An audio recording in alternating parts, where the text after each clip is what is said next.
de la República de México. Vamos a presentar entonces a nuestro siguiente invitado de honor, el profesor investigador del CIN 3 de CONACYT, tiene un doctorado en Derecho Constitucional en la Universidad del Panteón Assas en París, también el del Departamento de Política Comparada a mención honorífica. Tiene una maestría en Derecho Constitucional también por la Universidad del Panteón en Assas de París 2, y está con nosotros desde la República de México, y es un honor para nosotros compartir este momento, y también damos la bienvenida a todos los estudiantes de la Facultad de Derecho y Ciencias Políticas que nos acompañan hoy también con nosotros desde la Universidad de Juárez, Autónoma de Tabasco. Vamos a darle la bienvenida al doctor Alfredo Islas Collins. Adelante, doctor. Buenas noches y bienvenido a la Universidad Autónoma de Chiriquí, acá en Panamá. Saludos. Muy buenas tardes. Me da mucho gusto ser invitado por la Universidad de Chiriquí, Universidad Autónoma de Chiriquí. Pues agradezco mucho la invitación a todas las autoridades, al doctor Henry Einer Isa, que me fue el canal para que yo pudiera pues exponer esta conferencia sobre la argumentación jurídica con enfoque de derechos humanos.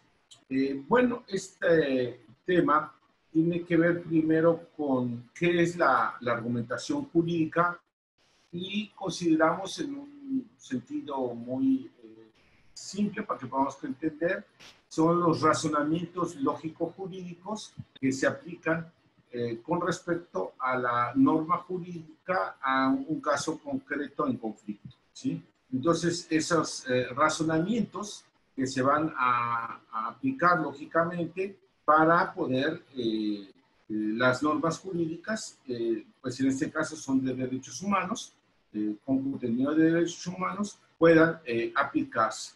En ese contexto, pues primero tenemos que entender cómo en los últimos años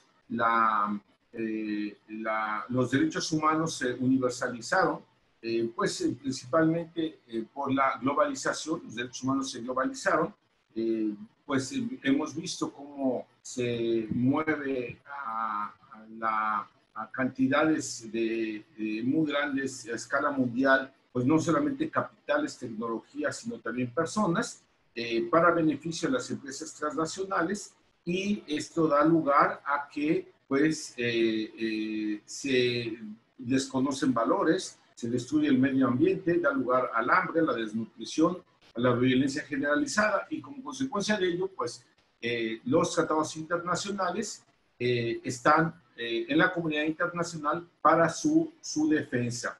En ese contexto, lo que nosotros vamos a ver son cómo los derechos humanos, su fuente de ellos, las tenemos en Aristóteles. Luego vemos cómo la libertad y la igualdad ya la tenía conceptualizada, y se crean las bases desde los mismos griegos.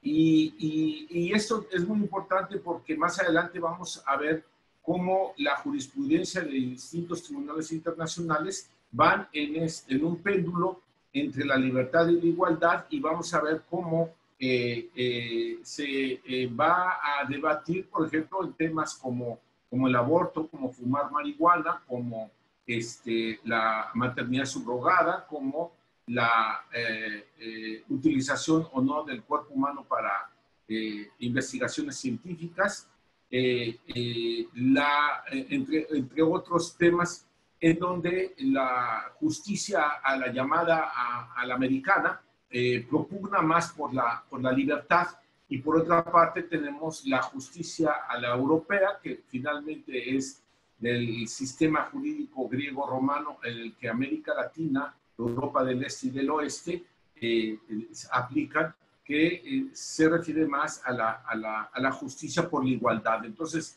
tenemos un péndulo entre la libertad y la igualdad, en donde el modelo anglosajón domina en algunos temas, y por otra parte, en estos debates, en las sentencias, el modelo del sistema jurídico griego-romano.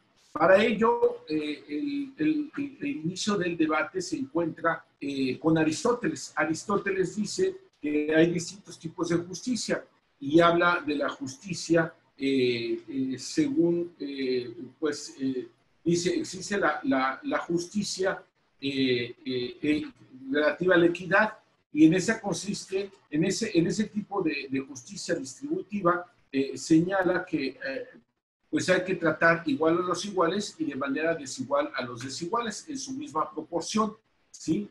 Aquí es muy importante ver cómo este tipo de justicia, que sería el pilar del sistema jurídico romano, europeo, latinoamericano, siempre propugna por la igualdad, ¿sí? Por la igualdad.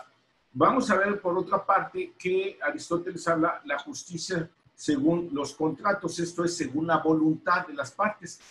Y esto se puede reducir en el principio de pacta sunt servanda, que son la voluntad de las partes, son la suprema ley de ellos.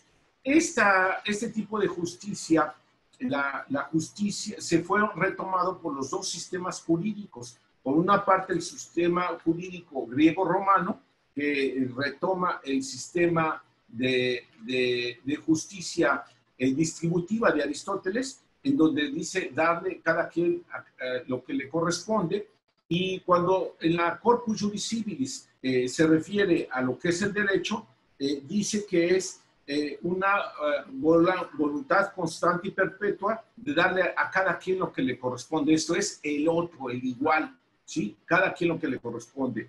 Y dice, los preceptos del derecho son vivir honestamente, esto es no dañar al otro, ¿sí? Siempre ver al otro, ¿sí?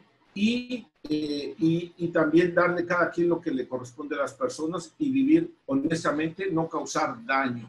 Esto se plasmó, este tipo de principios, en el Corpus Juris Civilis, que fue la base del sistema romano y que llegó todavía hasta nosotros en las pandectas, antes de la misma conquista, antes de la independencia. Por otra parte, tenemos el sistema del pacta sunt servanda, que es el de la libertad, que los norteamericanos, con Thomas Paine, en donde señala que un libro, un folleto que creo que se llamó sobre el sentido común, que se refiere a que para ser libre, para que una persona existiera realmente como persona, requiere que sea libre. Y entonces se exaltó la figura de la libertad al grado de que el mismo Emmanuel Kant, en su libro sobre la Ilustración, dijo que la Ilustración es la liberación del hombre, y entonces se da un efecto muy grande a la libertad. En lo mismo con el caso John Stuart Mill, en donde habla sobre la libertad y dice que es la independencia absoluta del mismo Estado. Estos conceptos van a estar impregnados en la Constitución de Virginia en los Estados Unidos, y en la de Virginia y luego la de los Estados Unidos son la base. No es lo mismo la libertad en la Declaración de los Derechos del Hombre y del Ciudadano, que tiene otra filosofía, que es Rousseau, Montesquieu, enciclopedistas, en donde el Corpus Juris Civilis, en donde habla de la igualdad. Bueno, visto esto de manera así muy rápido, entonces voy a referirme a algunos casos muy importantes que tienen que ver. Estos otros casos, antes quiero hacer referencia también a principios que ayudan a entender cómo para el sistema griego-romano los derechos humanos son irrenunciables. Ahora, la separación de estos dos modelos no es absoluta, porque, por ejemplo, el caso de México ha influido la jurisprudencia del sistema de la Corte Suprema de los Estados Unidos, y ha influido en varios casos como el aborto, el fumar marihuana, en donde se ve la influencia del sistema norteamericano. Y no es absoluto, pero es la influencia que está realizando muy poderosa sobre los demás países. Y vemos, por ejemplo, el caso de que para el sistema griego-romano los derechos humanos no se pueden renunciar. Pero, por ejemplo, la Corte Europea de Derechos Humanos, en el caso de Derechos Humanos versus República, en 2007, se trataba de gitanos que no entendían muy bien la lengua y les pasaban los formularios y aparentemente renunciaban a que sus hijos acudieran a una escuela normal. Ellos eran migrantes y acudían a una escuela normal y entonces al renunciar a los derechos los ponían en escuelas para personas con retraso mental. Entonces Francia alegaba que ellos habían renunciado a ese derecho y la Corte Europea resolvió que, bueno, que no tenía suficiente conocimiento, pero lo que da a entender es que si hubieran tenido suficiente conocimiento sobre lo que estaban renunciando, y de manera indubitable, sí se hubiera aceptado la renuncia del derecho. Bueno, vamos a ver un debate muy grande que hay a nivel mundial, en donde se trata por una parte de la indisponibilidad del cuerpo humano y por otra parte el derecho a la autodeterminación de la persona humana. La indisponibilidad del cuerpo humano la sostiene las escuelas griegos romanos, el sistema jurídico romano, griego, europeo y latinoamericano, como modelo, porque luego hay influencias en el otro, que es el sistema del derecho a la determinación de la persona, en donde se sostiene por el sistema anglosajón. Y así vemos, por ejemplo, para disponer de la vida, se señala que en el caso del aborto, las mujeres en el sistema anglosajón tienen libertad sobre su cuerpo. Y vemos que los alemanes, los franceses, han sostenido que la vida comienza desde la concepción. Y por lo tanto, entonces, no se puede decir que no hay vida humana. Se puede decir que hay vida humana después de la concepción, en el caso del sistema griego-romano, como es Alemania, como es Francia. Y ahí vemos, por ejemplo, cómo entonces en los Estados Unidos se habla de una libertad de las mujeres sobre el cuerpo. Y en el caso del sistema griego-romano, hablan del otro, es decir, el producto de la concepción es una persona que hay que respetarlo y vemos ahí la influencia del modelo. Por otra parte, tenemos el caso de la muerte digna, en donde se dispone de la vida, o la eutanasia, se dispone de la vida en el sistema, estoy hablando de manera general, ¿no? En el sistema anglosajón se prevé que las personas puedan disponer de su vida. En el sistema griego-romano, no. Por ejemplo, cuando llegó a la Corte Europea el caso de una persona que estaba pues muy mal y que no había en ese momento los medicamentos para poder para poder curar a esa persona, resulta que los familiares pensaban que deberían de quitársele lo que estaba sosteniendo en vida a esa persona. Y llega a la Corte Europea el asunto y dice la Corte Europea, es que el derecho a la muerte tiene que estar en un tratado. Y no, díganme en qué tratado está, no está. Y entonces dice, esa persona tiene vida, no pueden disponer de la vida. En cambio, el sistema anglosajón dice, sí se puede disponer. O el caso de usar el cuerpo, por ejemplo, la prostitución. En el sistema por ejemplo, francés, se dice que el uso del cuerpo no se puede disponer de él porque no está en el comercio. En el caso del sistema anglosajón, sí se puede disponer porque es parte de la dignidad y las personas tienen la libertad para decidir, para escoger sobre lo que quieran hacer sobre su vida. Lo mismo en maternidad subrogada. ¿Cuáles son los argumentos concretamente? Bueno, la Corte Europea, en el caso Kansas, Estados Unidos, ha sostenido, por ejemplo, la Corte Suprema de los Estados Unidos, que las personas, para el caso de la autodeterminación del cuerpo, han sostenido es decir, que pueden disponer del cuerpo, dice la Corte Suprema, porque es una decisión de las personas y eso tiene raíces en el common law. Por el contrario, del sistema romanista dicen que todo cuerpo vivo es una persona, por lo tanto, entonces no se puede disponer. Y dicen, no se puede negociar el cuerpo. no se puede comprar, dice, no se puede violentar, ¿sí? Dice más el sistema romanista.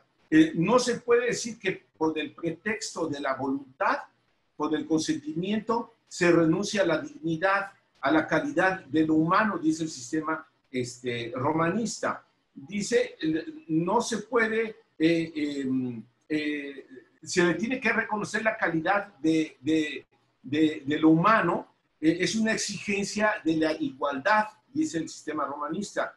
Está fuera del comercio, es una nueva concepción de la salud porque se quiere vender la sangre y dice que la sangre no es propiedad privada, sino es propiedad pública para las necesidades de la humanidad. Dice, y hay un nuevo orden de la humanidad corporal y se debe proteger a la salud de manera igual y requiere protección. ¿Qué dice la otra escuela, la escuela anglosajona?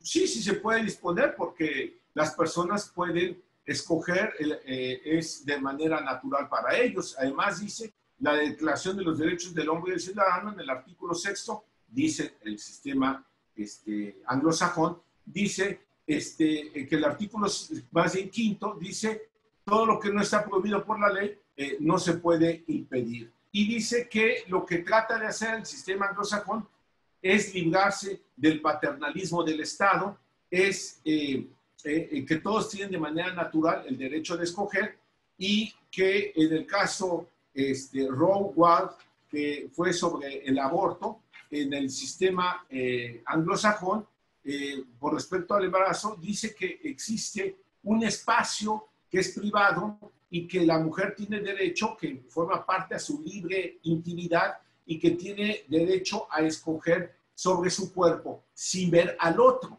¿sí? Sin ver al producto de la concepción. En Alemania dice lo mismo, del artículo 2 de la ley, ya les digo que hay intromisiones de uno y otro modelo. En Alemania dice que el artículo 2 de su ley fundamental, que las personas tienen libre desarrollo de su personalidad. Y en el derecho suizo se dice que se reconoce el derecho de la libertad y que esa libertad es la expresión de la autonomía individual y es la libertad de libre decisión de las personas. En ese contexto vemos nosotros cómo se está llevando a cabo la argumentación por modelos, en donde los modelos no son absolutos. Vemos por una parte el modelo anglosajón, en donde propugna siempre por la libertad, basada en los filósofos que habíamos dicho y basadas en su misma constitución, que entienden la libertad de una manera en donde está basado en sus filósofos y en el libre cambio, en donde generalmente no ven al otro. Y vemos que en el sistema romanista está basado en Aristóteles, está basado en el corpus juris civilis, en ver al otro, en la misma regla de oro que contiene la Biblia, que establece que es el libro que más ha influido en la humanidad, más traducciones ha tenido, y la regla de oro del derecho es no hagas a otro lo que no quieras que te hagan a ti. Esa regla se ve inmiscuida en el sistema romanista y va a pasar a los sistemas jurídicos de Europa y de América Latina, y así vemos que en el caso del aborto en los Estados Unidos dice, pues hay un derecho de privacidad en el caso del aborto, y hay también la expresión de que el vientre, dice, mi vientre me pertenece, dice la sentencia, dice, el embrión, dice, solamente es un órgano que está vinculado con con el cuerpo de la mujer, no se puede ver de manera separada, ¿sí? Así vemos, por ejemplo, cómo las sentencias, que ya lo dejaremos para la explicación con mayor profundidad, nada más quiero hacer referencia al caso de la marihuana y cómo, por ejemplo, en una sentencia de Colombia, por otra parte, el grupo mayoritario en Colombia propugna por la libertad para fumar la marihuana, basado en el libre desarrollo de las personas, en la dignidad, dice, y de la dignidad derivan al libre desarrollo de las personas.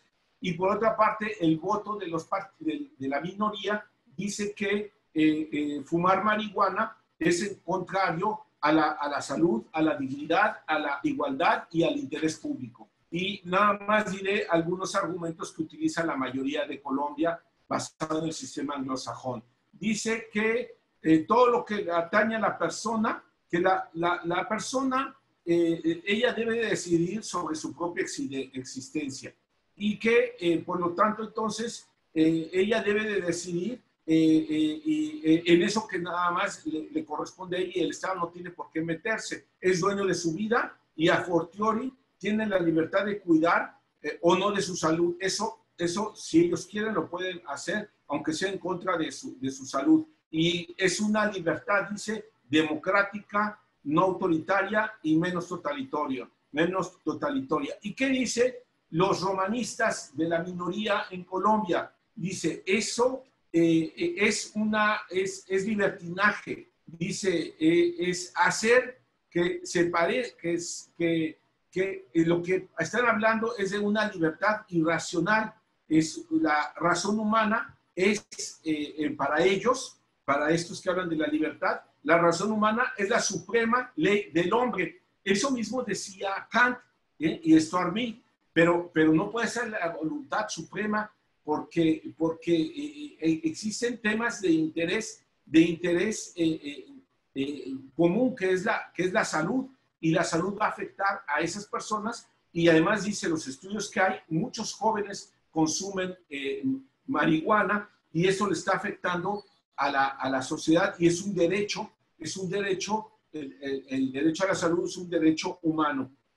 Hasta ahí lo dejo solamente para que podamos, y bueno, solamente que nunca, desde el derecho romano, nunca la libertad puede estar subordinada, el derecho individual puede estar subordinado al interés general. Desde los romanos, por eso crearon, a diferencia del sistema anglosajón, por eso crearon las reglas del derecho público y del derecho privado. Y dice el Corpus Juris, las reglas del derecho público están por encima del derecho privado, porque interesa más a la comunidad. Y eso mismo lo sostiene Rousseau y está basado en el principio de igualdad. Yo creo que para efectos de exposición, ya hay elementos suficientes para que ustedes puedan pues preguntar y puedan tengan pues ampliar las preguntas sobre el tema. Gracias. Tenemos algunas preguntas, primero para el profesor y el doctor Izaza. La primera de ellas nos las hace la joven Anushka Aguilar. Es, ¿cuál es el valor de las opiniones consultivas en el sistema interamericano? Muchas gracias por la pregunta. Nosotros en el desarrollo de la doctrina del control de convencionalidad, explicamos que la Corte Interamericana había emitido una opinión consultiva, que es la OC 2114, Derechos y Garantías de Niños y Niñas en el Contexto de la Migración, y estableció que las opiniones consultivas de la Corte Interamericana hacen parte del control de convencionalidad. ¿Qué significa eso? Que los estados tienen que armonizar, tienen que adecuar su derecho interno a esas interpretaciones que hace la Corte Interamericana de los Derechos Humanos en las opiniones consultivas. Y eso es importante porque aquí en Panamá se discutió sobre la opinión consultiva OC 2417 solicitada por Costa Rica sobre el tema de las parejas del mismo sexo. Lo primero que yo quisiera aclarar es que esa opinión consultiva no giró en torno a las parejas del mismo sexo como un derecho humano. La opinión se fundamentó en identidad de género, igualdad y no discriminación a parejas del mismo sexo. Porque la igualdad y la no discriminación sí son derechos humanos. El matrimonio igualitario no es un derecho humano porque no está consagrado como tal en la Convención Americana de los Derechos Humanos. Entonces, lo que la opinión consultiva busca es que los estados, con fundamento en su sistema constitucional, que la Corte no puede requebrajar, la Corte Interamericana, puedan ir realizando esas adecuaciones, esas armonizaciones con la finalidad de reconocer esa igualdad y no discriminación, pero necesariamente no tiene que ser el matrimonio entre personas del mismo sexo. No sé si el doctor Colín me pueda corregir, pero en México hay una figura que se llama la sociedad conyugal, la cual le reconoce a las parejas del mismo sexo algunos derechos, como el derecho a heredar, como el derecho a las prestaciones sociales y prestaciones laborales. Entonces, realmente el tema del matrimonio no es un derecho humano. La igualdad y la no discriminación sí lo es. Y esa opinión consultiva, aunque no fue pedida por Panamá, de una u otra manera es vinculante a Panamá, porque tenemos que empezar a revisar nuestro ordenamiento jurídico. Y la otra precisión que quiero hacer es que estos temas de identidad de género, matrimonio igualitario, orientación sexual, no se pueden mezclar. Cada uno de ellos tiene un análisis legal, constitucional, convencional y jurisprudencial diferente. Porque, por ejemplo, la Corte Interamericana sí ha reconocido la orientación sexual como un derecho humano, ¿no? En el caso Karen Atala Rifo y Niñas versus Chile. En el caso Duque contra Colombia. En el caso Freire contra Ecuador. Y en el caso último que fue en el caso contra Perú, ¿no? Entonces sí ha reconocido la orientación sexual. Y nosotros tenemos el artículo 19 de nuestra Constitución que habla del fuero y del privilegio. Entonces es importante eso. No es lo mismo identidad de género, matrimonio igualitario y orientación sexual. Mi opinión es que nosotros podemos reconocerle la igualdad y la no discriminación a las personas o a las parejas del mismo sexo sin tener que otorgarle el matrimonio, que es una figura que nace del derecho eclesiástico, y realmente no sé cómo lo está manejando México y me gustaría que el profesor Colín nos dé su opinión sobre el tema. Gracias. Resulta que el Pacto Internacional de Derechos Civiles y Políticos prevé que las personas tienen derecho a celebrar el matrimonio. Es uno de los instrumentos internacionales más importantes que la misma Comisión de Derechos Humanos de la ONU revisa su cumplimiento. Está previsto ahí y luego, es decir, por lo que se ve en instrumentos internacionales y por lo de la definición que también entiende nuestro amigo y compañero, el doctor Henry, pues los derechos humanos están previstos por aquellos reconocimientos que da la comunidad internacional a través de los instrumentos internacionales. A estos instrumentos internacionales pues está uno de los más importantes, que es el Pacto Internacional, entre otros, Pacto Internacional de Derechos Civiles y Políticos, en donde prevé el derecho de las personas al matrimonio. Pero la misma Constitución mexicana establece que las personas tienen, y de ahí lo han derivado, tienen derechos humanos y que esto no corresponde según el sexo.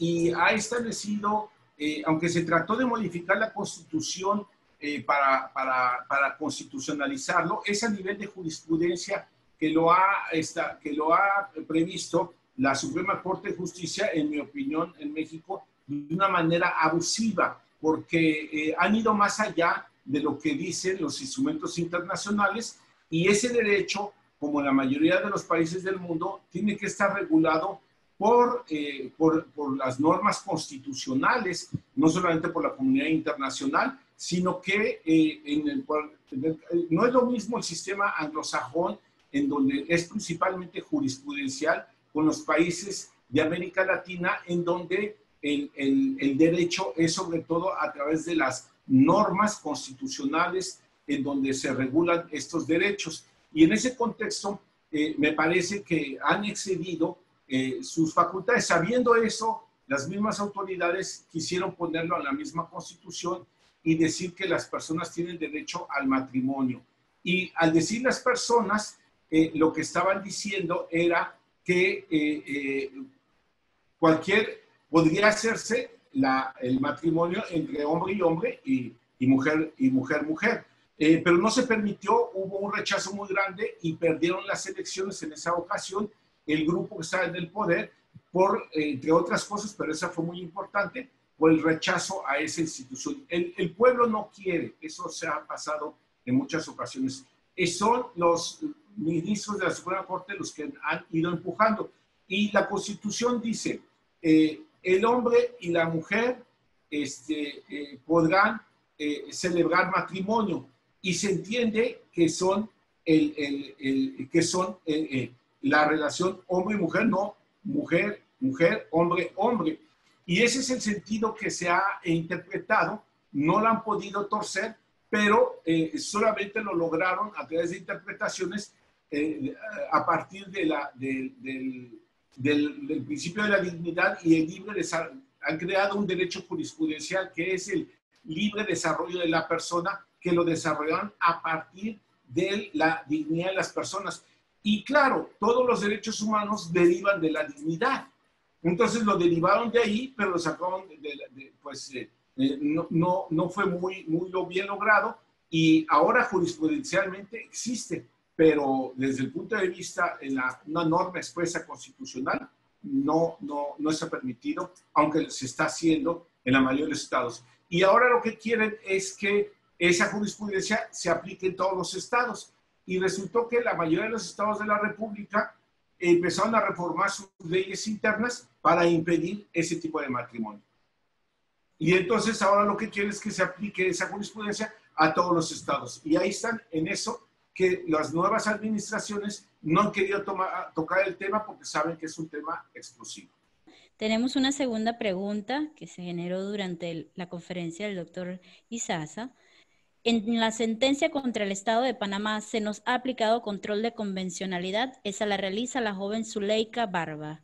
Tenemos que tener en cuenta que Panamá ha sido 5 veces condenada en el sistema interamericano, es decir, existen 5 condenas contra el Estado de Panamá. El caso Baena Ricardo versus Panamá, el caso Eliodoro Portugal versus Panamá, el caso Santander Tristán Donoso versus Panamá, el caso Vélez Lor versus Panamá y el caso Comunidades Cuna de Madugandí versus Panamá. De estas 5 sentencias, en 2 sentencias, la Corte Interamericana nos ha aplicado control de convencionalidad con fundamento en el artículo 1.1 de la Convención y en el artículo 2 de la Convención. En el caso de Eliodoro Portugal, la Corte Interamericana nos obligó a adecuar nuestro Código Penal, ya que cuando revisó el Código Penal de Panamá, no teníamos tipificado el delito de desaparición forzada de personas. Entonces, bajo esta figura del control de la convencionalidad, nos obligó a tipificar el delito de desaparición forzada de personas. Y el otro caso fue el caso de Comunidades Cuna de Madugandí y Emberá de Bayano, que es la primera sentencia que dicta la Corte Interamericana abordando el tema de comunidades indígenas o comunidades tribales. Y en este caso nos ordenó control de convencionalidad para establecer en Panamá un recurso efectivo adecuado que tutele los derechos de los pueblos indígenas en Panamá. Y además que ese recurso pudiera lograr reivindicar y acceder a los territorios tradicionales.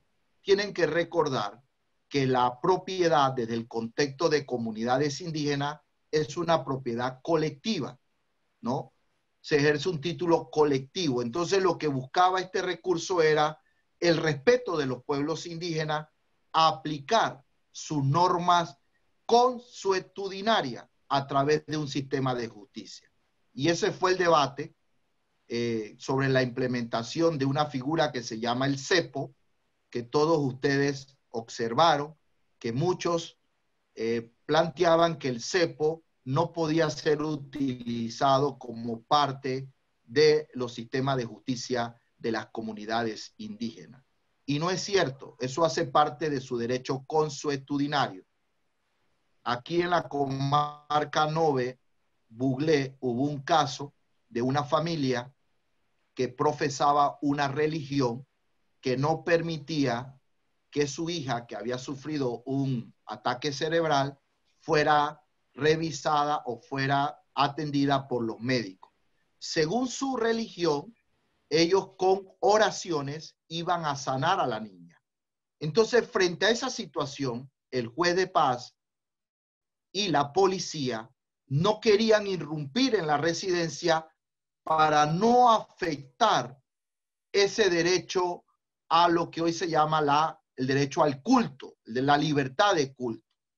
Pero entonces, ¿cuál era la respuesta frente a esa situación? Una de las doctrinas que nosotros planteamos, la concordancia práctica. Y en ese momento, nosotros emitimos una opinión de la siguiente manera. Si existe la doctrina de la concordancia práctica, cuando dos derechos fundamentales colisionan, se enfrentan, aquí tenemos la libertad de culto, que según la religión de la familia no permitía que la niña fuera atendida, y acá tenemos el derecho a la vida. ¿Cuál derecho está por encima de cuál? Por supuesto que el derecho a la vida. Y frente a este argumento, el juez de paz irrumpe en la residencia con la policía, logran sacar a la niña, la trasladan al hospital y gracias a Dios no sufrió secuelas producto de la dilatación de ser atendida. Pero también eso es importante entenderlo. El derecho consuetudinario, cuando colisiona con otro derecho, como el derecho a la vida, por supuesto que este está por encima del otro derecho y es ahí donde se aplica la ponderación, la proporcionalidad de derechos. Muchas gracias por la pregunta. Gracias, doctor Izaza. Tenemos una tercera pregunta que nos las proporciona la joven Tamara Fuentes. Dice, doctor Izaza, usted mencionó las opiniones consultivas. ¿Cuál sería el valor de estas opiniones para el sistema interamericano? No, ya lo conversamos. El valor es que hacen parte del control de convencionalidad y que de una u otra manera, cuando la Corte hace una opinión consultiva, la Corte interpreta la convención y los otros tratados. Entonces los estados tienen que tratar de armonizar su derecho interno a esas interpretaciones, pero, como lo dijo el profesor Colín, no puede pensarse que con el control de convencionalidad desaparece el control de constitucionalidad. No es así. Lo que se busca es una armonización de normas, pero la Corte tiene que respetar, por ejemplo, que la Constitución de Panamá, al igual que la de México, no permite el matrimonio igualitario. Entonces, mientras esa norma exista o no sea derogada por una acción de inconstitucionalidad que actualmente está en el Pleno de la Corte Suprema de Justicia, entonces se debe mantener el sistema constitucional de Panamá, ¿no? Pero, por supuesto que hay que buscar mecanismos para lograr la no discriminación, para lograr la igualdad de esas personas que de algún otro modo han decidido tener una relación de personas del mismo sexo. Y si no recordar esa película que catapultó a Tom Hanks llamada Filadelfia, que es lo que recrea lo que hoy se está debatiendo en muchos países sobre los derechos. ¿Cómo lo ha resuelto la Corte Constitucional de Colombia? Bueno, la Corte le ha reconocido el derecho a heredar a las parejas del mismo sexo, el derecho que tiene que ver con los temas de arrendatario o temas de arrendaticio, el tema de pensiones derivadas de la muerte de una de esas parejas, y todo eso lo ha reconocido, como dijo el profesor Colín, vía jurisprudencia, para no esperar que la ley sea modificada. Pero Colombia tiene lo que no tiene Panamá, lo que no tiene México, una corte constitucional que desarrolla los derechos fundamentales y las garantías constitucionales que encontramos en el texto constitucional. Esa es la diferencia. Gracias. Doctor Islas, ¿cuál ha sido la aplicación del control de convencionalidad difuso o en sede nacional por parte de México y Panamá? El sistema mexicano ha previsto ya claramente varios casos de control difuso. Está previsto, además hay reformas constitucionales en este momento en México, y ya se ha permitido que haya un control difuso, porque antes nada más se permitía desde un inicio que el control de las normas internacionales solamente podrían ser, al revisar su constitucionalidad o su legalidad de los tratados internacionales, solamente lo podrían hacer la Suprema Corte de Justicia. Luego se amplió y ahora ya es cualquier tribunal puede dejar de aplicar una norma internacional porque sea contraria completamente por cualquier autoridad jurisdiccional, y todas las autoridades están obligadas al cumplimiento de instrumentos internacionales, no solamente de tratados, sino de instrumentos internacionales. Lo que pasa, y ya lo mencionaba el doctor Henry, es que también existe el artículo 27 de la Convención de Viena sobre los Tratados, en donde dice nadie puede dejar de cumplir sus compromisos internacionales argumentando su derecho interno. Por lo tanto, entonces, están obligados de aplicar todas las autoridades las normas internacionales, y como muchas de ellas derivan de los mismos tratados internacionales, por ejemplo, las observaciones generales, pues son de los comités, de los 9 comités de las Naciones Unidas, pues son ampliaciones mismos del sentido de esos tratados internacionales. Por lo tanto, entonces, ya desde hace muchos años, antes mismos que la Suprema Corte de Justicia lo aplicara con el caso Rosendo Radilla, ya antes que les obligaron a modificar su resolución y modificaron la Constitución, ya antes el Tribunal Electoral del Poder Judicial de la Federación aplicaba en muchísimos casos los instrumentos internacionales. Ya hay varios casos que en México les ha modificado nuestro instrumento internacional, han modificado nuestro sistema jurídico. Lo que sí hay que mencionar es que pues no tenemos un gran número de autoridades que lo estén aplicando, porque estamos en esa etapa de difundir los derechos humanos. No, aparentemente se están conociendo, pero pues esto significa no solamente la Convención Americana, sino todos los instrumentos internacionales que son los tratados en materia de derechos humanos. Existen 800 tratados que son vigentes de derechos humanos, pues las autoridades no tienen conocimiento de ellos, y además los casos o los criterios de interpretación, pues no tienen conocimiento de ellos. Entonces es un proceso lento, pero esto es parte de la globalización que se está apenas conociendo, y que bueno, pues hay que conocer las reglas, porque por ejemplo el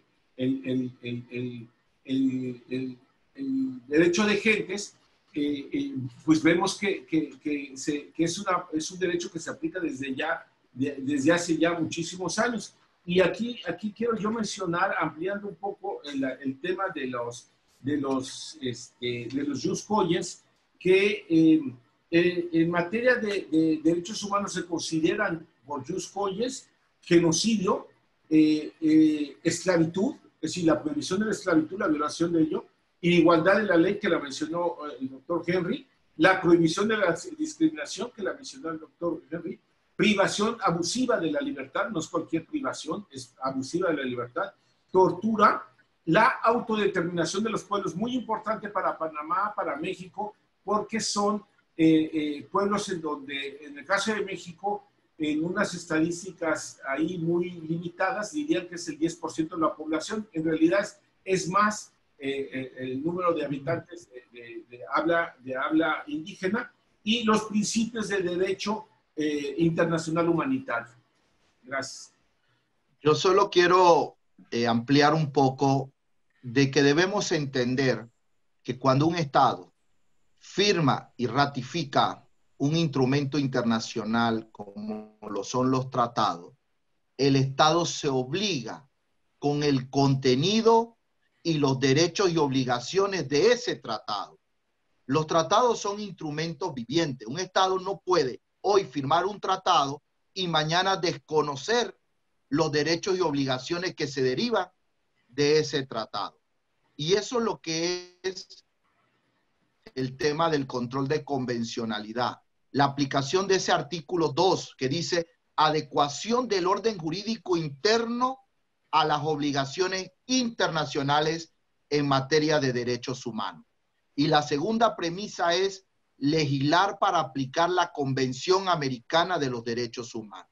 ¿Cómo lo hace el Estado? En primer lugar, la obligación de adoptar medidas legislativas es inmediatamente exigible. En segundo lugar, legislar siempre a favor de la Convención. En tercer lugar, abrogar las normas de derecho interno incompatibles con la Convención y jamás, cuarto lugar, jamás legislar contra la Convención. Y hay un artículo de la Convención Americana de los Derechos Humanos, o Pacto de San José de Costa Rica, de 1969, que es el artículo 43, y dice que los estados partes se obligan a proporcionar a la Comisión Interamericana de los Derechos Humanos las informaciones que ésta le solicite sobre la manera en que su derecho interno asegura la aplicación efectiva de cualquier disposición de esta convención. Y lo que dijo el profesor Colín, hay una opinión consultiva OC 786 sobre la exigibilidad del derecho de rectificación o respuesta planteada por Costa Rica, donde dice que el derecho de gente o las normas consuetudinarias dispone que un Estado que ha ratificado un tratado de derechos humanos debe introducir en su derecho interno las modificaciones necesarias para asegurar el fiel cumplimiento de esas obligaciones asumidas. Hoy los estados tienen que entender que hay un compromiso con todos los tratados que forman parte del corpus juris interamericano, porque además los estados son los que financian el sistema interamericano, son los que financian los dos principales órganos del sistema. La Comisión Interamericana de los Derechos Humanos, que tiene su sede en Washington, D.C., y la Corte Interamericana de los Derechos Humanos, que tiene su sede en San José de Costa Rica, y de igual manera la interpretación que se hace a la Convención con el artículo 29 no permite que ningún Estado pueda suprimir el goce, el ejercicio de derechos y libertades reconocidos en la Convención, y siempre se deben interpretar a favor del catálogo de derechos humanos a la persona humana. Y yo creo que eso es importante. Y finalmente, en Panamá ocurre lo mismo que en México. La aplicación del control de convencionalidad difuso en sede nacional ha sido una aplicación muy lenta. Existen 9 jurisprudencias donde el Poder Judicial ha aplicado control de convencionalidad difuso. La más importante, que es el caso emblemático, fue la acción de amparo de garantías constitucionales, donde el magistrado ponente fue Jerónimo Mejía en el año 2008, y él establece que ese artículo 4 de la Constitución de Panamá, donde dice que Panamá acata las normas del derecho internacional, la Convención Americana de los Derechos Humanos forma parte de ese instrumento. Luego hay una demanda contenciosa de protección de los derechos humanos del magistrado Hipólito Gil Suazo, donde él reafirma la obligación de Panamá de aplicar control de convencionalidad y hace referencia a una sentencia de la propia Corte, donde utiliza la convención como una norma que otorga mayor catálogo de derechos. De igual manera, hay una jurisprudencia del Juzgado Primero Seccional de Familia de Chiriquí, donde el juez Alfaro, aplicando el artículo 19 de la Convención Americana de los Derechos Humanos, del derecho del niño, permitió que una demanda de impugnación de paternidad que fue presentada 3 años después de haber nacido el menor, cuando el propio código dice que debe ser presentada un año después de haber nacido el menor, él dijo, esa norma del Código de Familia es incompatible con la norma de la Convención. Como yo no la puedo desaplicar porque no tengo la competencia, voy a aplicar la norma más favorable, y aplicó el artículo 19 de los derechos del niño, y entre esos derechos está el derecho a la identidad, el derecho a saber quiénes son mis padres, el derecho a obtener un nombre y el derecho a la dignidad. Y logró y admitió la demanda a pesar que fue presentada fuera de término, y concedió la demanda a favor de los demandantes. Y hay otras jurisprudencias, y la número 9 es un caso que a mí me correspondió como abogado litigante de una estudiante que solicitó una demanda de adopción de mayor de edad, y la ley que reconoce las adopciones de mayor de edad en Panamá establece que esa demanda debe ser presentada 2 años después de que la persona adquiere la mayoría de edad. Mi estudiante tenía 26 años de edad. Cuando yo interpongo la demanda, no trato de engañar al juez, porque el juez es conocedor del derecho. Yo le digo al juez, señor juez, la ley de adopción dice que esta demanda debió ser presentada antes que mi representada cumpliese los 20 años de edad.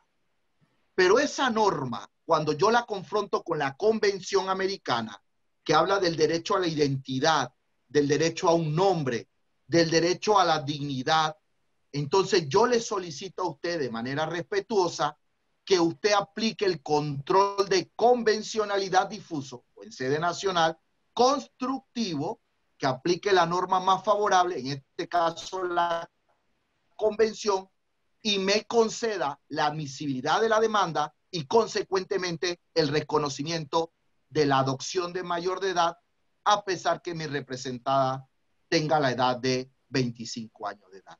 La juez segunda seccional, en un análisis interesante, dice lo siguiente: el verdadero cambio en materia de derechos humanos debe provocarlo los abogados. Y en este caso, el abogado me ha solicitado que yo revise la ley de adopción versus la convención. Y como la convención le otorga mayor derecho a su representada, yo admito la demanda y me concedió la adopción de mayor de edad, a pesar de que mi representada no cumplía con los requisitos formales de la ley. Eso fue en consulta al Tribunal Superior. Tribunal Superior ratificó la decisión y es la primera sentencia de control de convencionalidad en el Juzgado Segundo Seccional de Familia. Falta mucho para lograr estos cambios, pero el verdadero cambio está en este tipo de eventos, donde los abogados, los futuros abogados y los que ya somos abogados, nos formemos en materia de derechos humanos, donde los que administran justicia apliquen los derechos humanos.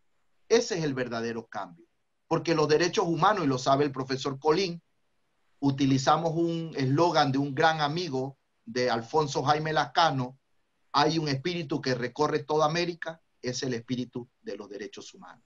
Y eso es lo que hoy debemos aplicar. Muchas gracias.